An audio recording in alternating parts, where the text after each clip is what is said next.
Na-enjoy mo naman ba yung pinanood natin? Oo naman. Matagal ko na tong gusto panoorin, no? Buti na lang niyaya mo ako. Naisip ko kasi na ganitong movie yung mga gusto mong panoorin. Tsaka di ba crush mo si Zac Efron? Ay, oo naman, no? Zac Efron na yun eh. Favorite part ko yung nag-kiss sila. Kasi kahit ako, ikikiss ko siya. Parang ang bango-bango niya. Tapos, feeling ko, ang fresh ng hininga niya. Paano mo naman nasabi? Hindi mo pa nga nakikita ng personal. Uy, kung itsura niyang pagbabasehan, mukhang nagpa-practice siya ng good hygiene. Nainggit ka, no? Kasi gusto ko siyang i-kiss. Unti. Sana nga ako na lang si Zac Efron. Ano yan? Sabi ko, ano ikakaingit ko sa kanya? Akong kasama mo ngayon.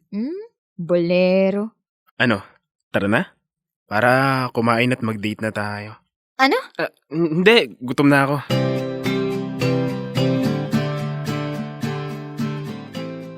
Dear Love, ako si Celine. Si Brad, matagal ko nang manliligaw. Conservative akong babae, kaya kahit komportable na kami sa isa't isa, never pa kaming naghalikan. Kahit puro biro siya tungkol sa kiss, malinaw sa amin. Tsaka na lang yun kapag sinagot ko na siya. Gusto ko rin ng sarili kong Zac Efron. Pero ayokong ibigay ang halik ko ng basta-basta, no? Mabait si Brad. Matangkad. Gentleman. Sakto sa tipo ko. Naniniwala ako na patience is a virtue. Kaya ilang araw na lang, sasagutin ko na siya. At sa tagal ng paghihintay niya, napatunayan niyang deserve niya ang matamis kong oo.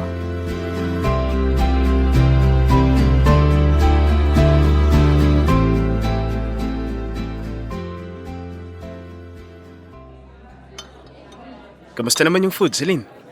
Masarap. Feel ko ang laki na ng tiyan ko sa dami ng kinain ko. Hindi naman. Parang hindi nga halata na busog ka. May gusto pala akong sabihin. Ano yun? Huwag kang mabibigla, pero gusto kong mag-stop ka naman ligaw. Bakit? Hindi. Ayoko. Stop ka na nga manligaw. Celine, bakit mo naman ako pinapatigil sa panliligaw? May nagawa o nasabi ba akong hindi mo nagustuhan? Susubukan kong baguhin para sa'yo. Huwag mo lang akong patigilin sa panliligaw. Bakit ka pa manliligaw? Kung boyfriend na nga kita. Ha? Ngayon? Oo. Seryoso? Ayaw mo ba? Siyempre. Gusto. Kasi kung ayaw mo, papawiin ko na lang. Wala pa namang 5 minutes. Salamat, Celine. Pangako, iingatan ko kung anong meron tayo. Hindi ka magsisisi sa desisyon mong sagutin ako. Sus, ang dami mo pang sinasabi. Halika nga rito. Ha? Halika nga rito. Celine, sigurado ka ba? Sabi ko halika rito. Tanggalin ko lang yung dumi mo sa ulo. Akala ko desisit na eh. Kinabahan pa naman ako. Hindi pa ako nakakapagsipilyo. Ikaw talaga. Kung ano-ano agad ang nasa isip mo. Di naman halatang excited ka. Onti lang.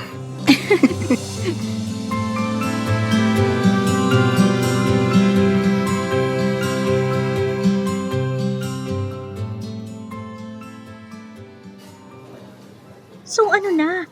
Mag-iisang taon nang nanliligaw si Brad? No label pa rin? Oo nga, bes. Baka naman magsawa si Brad kakahintay niyan.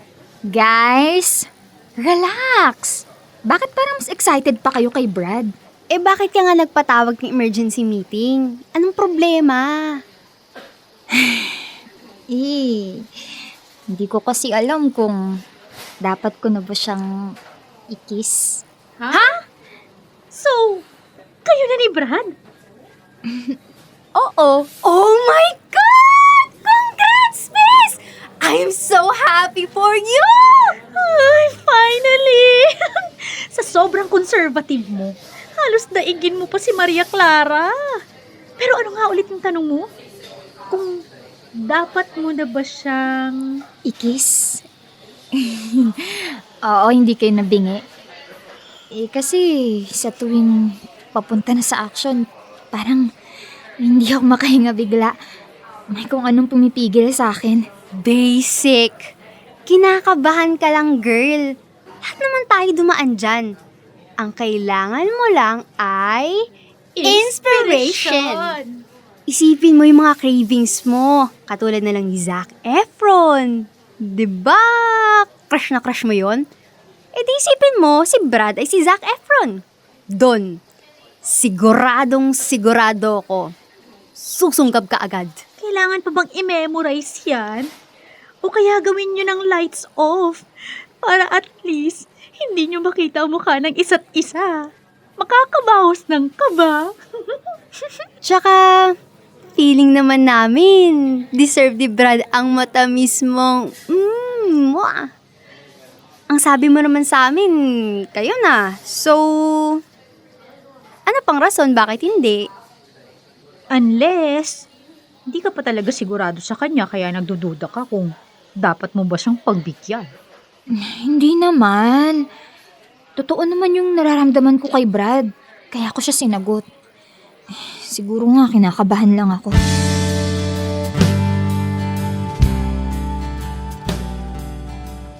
Tama. Boyfriend ko na si Brad. Kaya siguro, okay lang na pagbigyan ko na siya. Iba pala kapag ganito na. Hindi lang kilig.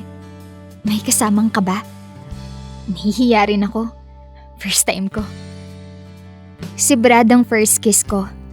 Paano kung bigla ko siyang makagat? Nakakahiya. Baka isipin niya. Gigil na gigil ako. O mas malala. Baka ayaw na niyang ulitin. Pero hindi. Lalakasan ko ang loob ko. Susundin ko ang payo ni na Leslie at Pat. Zac Efron. Lights off. Zac Efron. Lights off. Kaya ko to. Sa susunod naming date, dun ko susubukan ng lahat ng payo nila. At kung ano man ang mangyari, bahala na.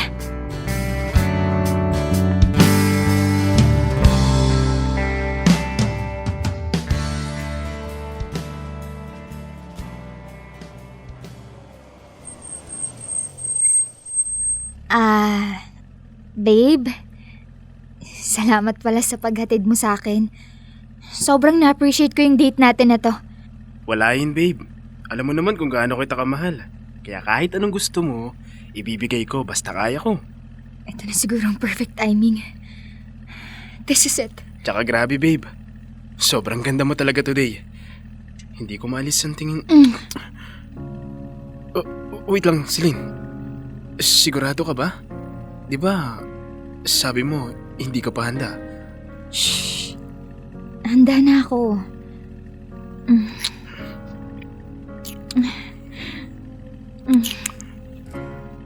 Teka, bakit ganun? Bakit parang lasang panis? Parang masangsang? Ang baho! Saan galing yun? May nilalasahan akong kakaiba. Galing ba yun sa bibig ni Brad? Sandali. May mali ba, Celine? Wala naman. Akala ko lang may tao. Nakakahiya baka isipin nagka-carfa na tayo. Pero grabe, Celine. Sobrang lambot ng mga labi mo. Parang feel ko sa susunod na mangyayari ulit yun. Wait lang, babe. Kailangan ko na yatang bumaba. Nagtatanong na si Mama kung nasa na raw ako. Ay, ganun ba, babe? Gusto mo hatid na kita sa loob? Hindi na. Anong oras na rin, Brad? Para makauwi ka na din agad. Sige. Basta mag-iingat ka sa paglalakad. Lapit-lapit lang eh. Para mga 3 tumbling lang naman. Sige na. Ingat ka. Celine. I love you. I love you too.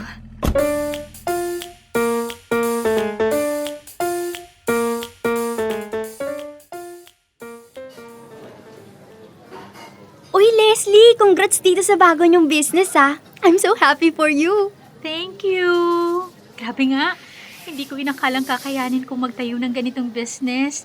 Dati, palagi lang tayong tumatambay sa labas para magtsikahan. Pero ngayon, kahit dito pa tayo magkita kapag nagpatawag ng emergency meeting, walang problema. Hi! I'm so happy for you. Pero, teka nga.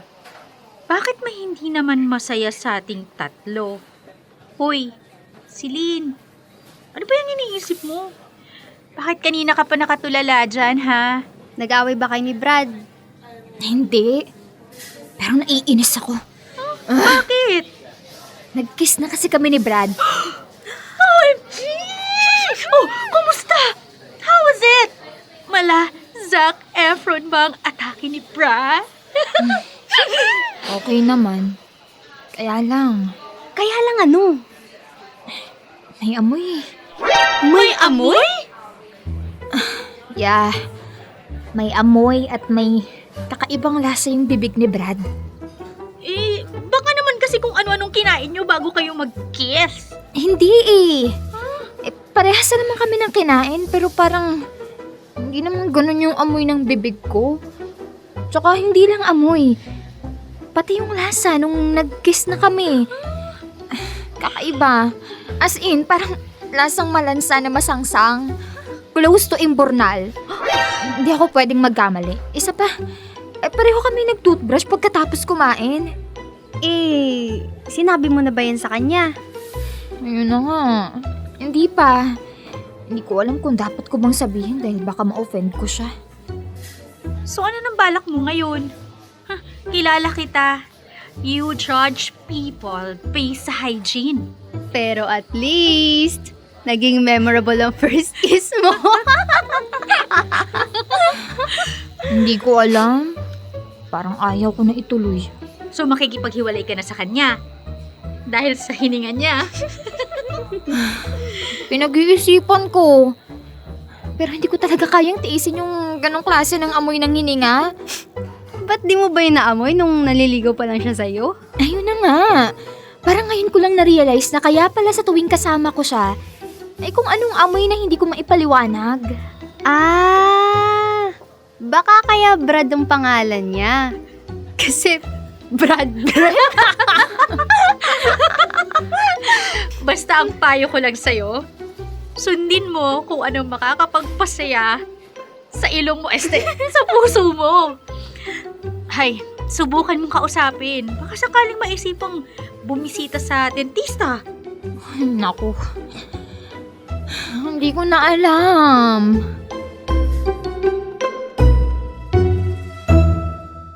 Dear love, sinubukan kong kausapin si Brad. Maayos, maingat, civilized. Usapang amoy ng bibig. Isang bagay na akala ko pwedeng resolbahin ng toothbrush. Pero imbes na solusyonan, lumaki ang tampuhan. Bigla siyang naging cold.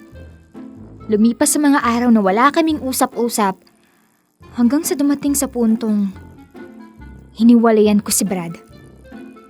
Ngayon ko naisip, kaya pala sa tuwing naglalapit ang mukha namin, may kakaibang singaw akong naaamoy. Nung una, nagbulag-bulagan pa ako. Baka amoy sa daan, baka singaw ng lupa, o baka imagination ko lang. Pero hindi. Confirmed. Sa bibig pala ni Brad galing yun. Ngayon, tinatanong kong sarili ko, dapat ba akong makonsensya dahil hiniwalayan ko siya? O ba ako nagawing pamantayan ng personal hygiene sa pagmamahal? O baka, hindi naman ako maarte. Baka sadyang mahirap magmahal kung bago ka makapag I love you, kailangan mo munang mag-cover your nose. Dahil ang pagmamahal, dapat nakakakilig, hindi nakakaduwal.